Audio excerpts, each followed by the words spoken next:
চট্টগ্রাম নগরীর জামালখান এলাকায় প্রকাশ্য দিবালোকে দোকান অফিস চুরি নিয়ে যাওয়া হয় নগদ অর্থসহ ১.৫ হতে ২ লক্ষ টাকার মালামাল। শহীদুল আলমের প্রতিবেদনে বিস্তারিত। সিসিটিভি ফুটেজে দেখা যায় গেল ১৬ জুন সকাল ১১টা ৫৩ দিকে নগরীর জামালখান এলাকা আইডিয়াল স্কুলের বিপরীতে চারু আর্ট নামক একটি প্রতিষ্ঠানে প্রকাশ্য দিবালোকে চুরির ঘটনা ঘটেছে। চুরির ঘটনার ১ মাসের কাছাকাছি সময় পেরিয়ে গেলেও চুরির বিষয়টি আঁচ করতে পারেনি ভুক্তভোগী।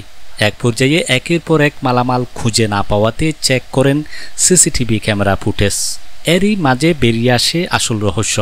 ভুক্তভোগী মোহাম্মদ তহিদুল ইসলামের দাবি, নগদ অর্থসহ ১.৫ হতে ২ লক্ষ টাকার মালামাল নিয়ে গেছে চোর কিংবা চোরের দল।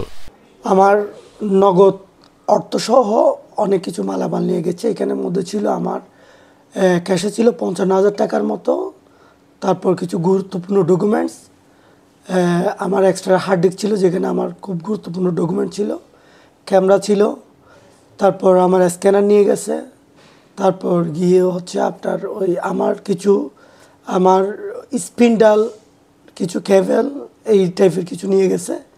তারপর আরও আনুষঙ্গিক মালামাল নিয়ে গেছে। আমার হয়তো সব কিছু মিলিয়ে আমার প্রায় ১.৫ লক্ষ থেকে ২ লক্ষ টাকার কাছাকাছি আমার মালামাল উনি নিয়ে গেছেন। সিসিটিভি ক্যামেরা ফুটেজে দেখা যায় লোকজনবিহীন ফাঁকা সময় বেছে নিতে বাইরে কিছুক্ষণ ঘোরাঘুরি করতে থাকে।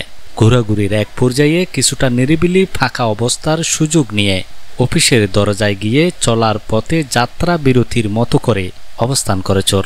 অফিসের গেটের শাটার খোলা থাকায় এবং প্রবেশ পথে গ্লাসে তালা লাগানো থাকলেও খুলে ফেলতে মোটেও ব্যাগ পেতে হয়নি চোরকে। মুহূর্তের মধ্যে গ্লাস খুলে ভেতরে প্রবেশ করে এবং মূল্যবান জিনিসপত্র খুঁজতে শুরু করে।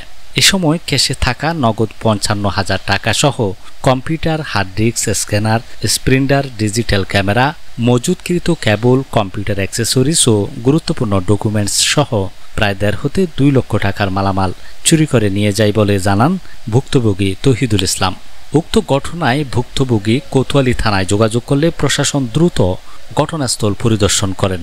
পরবর্তীতে তহিদুল ইসলাম কোতোয়ালি থানায় একটি অভিযোগ দায়ের করেন।